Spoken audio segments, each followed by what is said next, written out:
I'm right in the middle of your book, which I'm enjoying immensely, by the way. And you often talk, because you're a clinical psychologist, you often talk in very practical terms about the things that work, the things that make life better. And yet, I have found that people who can't make sense of even the most practical ideas, if they don't have an underlying sense, they can't follow those ideas through. Right. And that's why you have to get up to the abstractions as well. Exactly. You have to get up to the abstractions, but the abstractions require a certain amount of faith. They require a certain amount of faith, for instance, that the logos is good, that the good is better than the chaos. Where do you direct people's faith? Because I'm a little confused about it.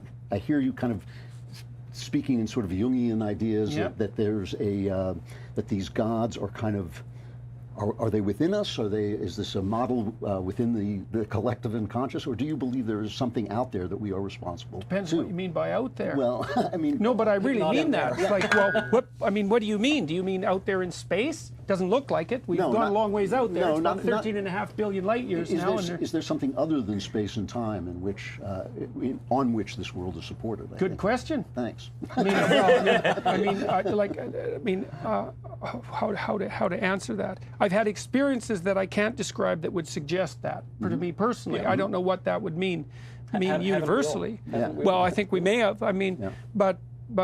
And I don't know about that. I mean, the reason that I've tried to stay within the psychological or even the biological domain in my discussions of religion is because that's an area that I have some expertise in.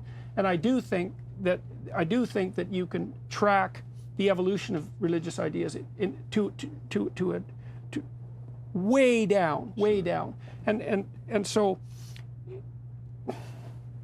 there's a hierarchy of values, and whatever's at the top of the hierarchy of values is in some sense de facto God. What happened with, because it's the thing that you're serving, it's the thing to which you give obeisance. But even for there to be a hierarchy of values, doesn't there have to be something above the values themselves to which those values tend? I think that you could say yes. I think the highest value in the hierarchy isn't exactly a value. It's the process by which values are generated. Okay. It's a strange thing. Well, strange, the thing is if you think about the Christian symbolic universe psychologically, you have something at the pinnacle, and the pinnacle is Christ, whatever Christ represents, and the Christ is the King of Kings. And that actually means something from an abstraction perspective. It's like, well, if you took a lot of people who deserve to be king because of their positive qualities, let's say, they actually embody a valid sovereignty. And so you have a dozen kings, and they're all great kings, and then you distill out of them what makes them great as kings. What you distill out of that is that symbolic image. Right. And that actually started to happen long before Christianity. You saw it in the ancient Egyptian representations of Horus and Osiris, for example, because the pharaoh, the Egyptian pharaoh, was actually the embodiment of the conjunction of Horus and Osiris. And so the Egyptians were trying to puzzle this out in their imagistic way. And in Mesopotamia, the god Marduk, who I already talked about, who was magic words and attention, he had eyes all the way around his head, like Horus, because Horus, the Egyptian god, was an eye who could pay attention, right? The famous eye, pay attention. And people were already trying to work out imagine that each tribe had its god. And then all the tribes got together, and then the gods had a war, because how else do you settle which tribe god is going to win? And so there was a conflict of gods, abstractions across huge spans of time, thousands and thousands of years. And the gods organized themselves into a hierarchy.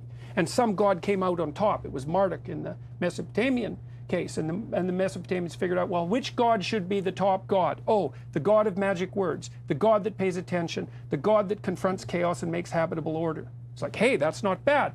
That's a principle of sovereignty. It's also a principle of divinity. It's also the hallmark of the soul. And you can lay all that out, both biologically and evolutionarily. And then the question emerges, well, is there something other than that? Like, does that point to something else? And this, I don't know about this. This is where our knowledge sort of ends. But here's an idea. It's sort of a lateral idea. So imagine that there's the idea of God the Father. What might that be? Well, here's how human sexual selection works, as far as I can tell. And this is what separated us from chimpanzees, by the way, over evolutionary time. Separated me from my friends in Costa Rica. That's what we did. So all the men get together, and they're doing something useful. And all the men vote on who the most useful man is at doing that useful thing. Okay, and so he gets to go up to the top of the hierarchy. Well, then you could imagine the man who's most useful across multiple hierarchies. That's even a better ideal, but we'll stick with one hierarchy. The men all get together and they vote on who's the best man. So it's like the spirit of man votes on the best man. That's who the women sleep with.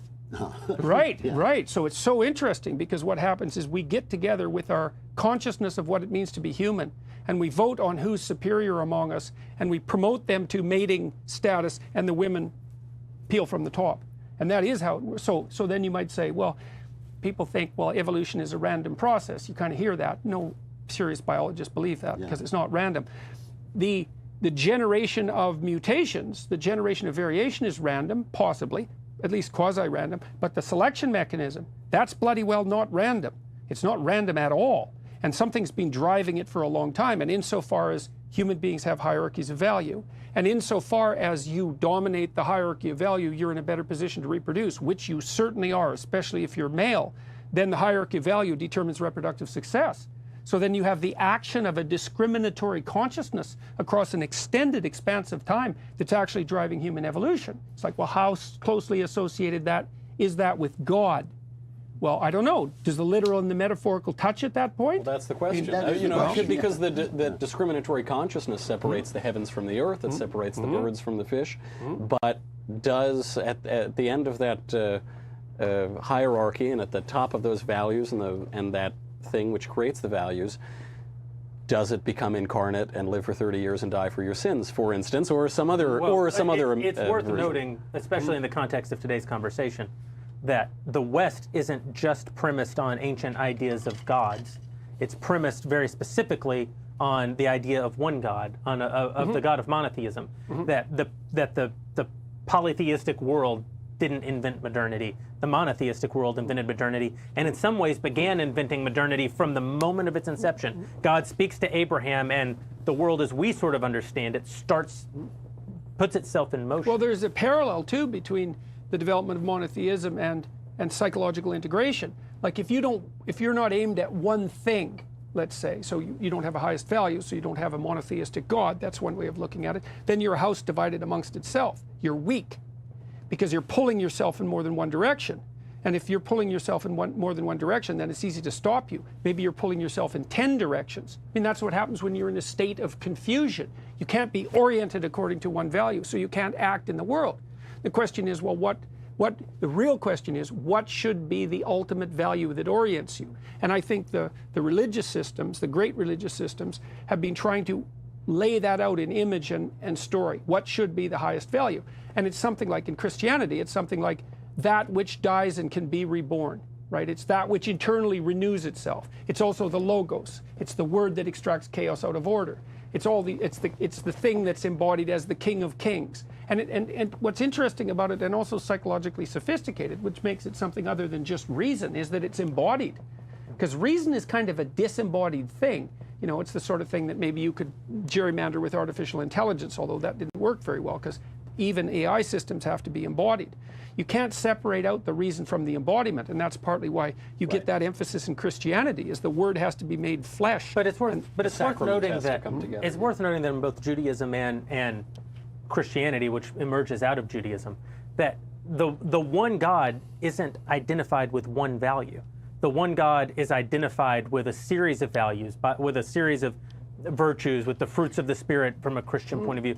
That God is love, but God is also justice. That God is mercy, but He is also judgment. That God is the thing in which we hope. Yeah. He's the hypothetical transcendent ideal from which all those things from all flow, the other ideals right? And so you can't be encapsulated in a single value. It's very difficult. It's also, you were talking about metaphor before. You're also talking about the direction of the flow of meaning, because there is a huge push now to tell us that everything means the flesh. Everything is the meaning, the ultimate meaning. I mean, that's kind of where Freud was trying to go. Love is really just a chemical. It's a series of chemicals. But the whole thing about Christianity, when you say that the truth has to be... we don't understand chemicals very well. But we don't even know that too. That's a big problem. It's like, we can reduce your thoughts to my theory of what a chemical is. But the whole point about an embodied God is that He embodies something. He is embodying something, a logos that is not embodied. And it suggests that all metaphors go in the other direction, that all metaphors are traveling upward, that the flesh itself is a language that God is speaking through, and that we are a language that And God that is we speaking are through. more than flesh. And that we are more than flesh. And at least represent something more than flesh. I've often, and I know this is not an original thought, but I tend to think that all of the physical world is a metaphor for something more important playing out at a level that we can't really perceive. That basically God gave us this as a ground, rooted us in something that our little monkey brains could conceive. No, I think we to even represent something perceive much it. I bigger just happening. don't think we notice. I think people I agree perceive with it all that. the Yeah, time yeah, because, that's right. like, my psychological analysis, let's say, has led me to observe that we do inhabit a world of order and chaos, and we understand that. It's the basis for most of our narratives, even though we can't say it, we can't articulate it, but it's embedded in the narratives, and everyone understands it because they go watch the narratives and it makes sense. So that's the background order, is order and chaos, and then on top of that, there's a template of good and evil. And so I think we do see the cosmos as a eternal battleground between good and evil on a background of order versus chaos. I actually think that's the reality to which our brains are adapted to too, which is quite interesting because there's a good line of neuropsychological speculation, but it's deep. It's decades old, and it's come from all sorts of places. That your right hemisphere is basically specialized for something like chaos, and your left hemisphere is specialized for something like order. And that's a rough one, man. It's like, oh, look at that. You have a bifurcated hemisphere, or hemispheres. Why is that? Well, because adaptation has called that forth. Well, isn't the thing that calls forth the adaptation the world? Well, yes. Well, then isn't the world chaos and order? Oh, well, it looks like it is. And then another thing that comes out of that that's so incredibly interesting is that your sense of orienting meaning emerges as a consequence of the dynamic interplay of the hemispheres. And so you get a sense of the meaning that orients you as a consequence of the neurological interplay between systems designed for chaos and systems designed for order. And this has been really useful to me because, people tend to think, like they think human beings are the epiphenomena of chemicals, that meaning is an epiphenomena on some more fundamental substrate. And I think, well, wait a second, meaning is actually it's the highest instinct of orientation that you actually have to actually live in the world. It's actually the most reliable reality. It's maybe more reliable. Well, you can't orient yourself if you're a materialist because you can't derive values from facts, not so easily. But you can orient yourself as a consequence of the manifestation of meaning. It's like, well, what's meaning? Well, maybe it's the most real thing. It's like, maybe it actually is the most real The thing. very fact that you can tell a parable, a story about physical beings interacting and get meaning from it, indicates to me that we are Because oriented toward meaning.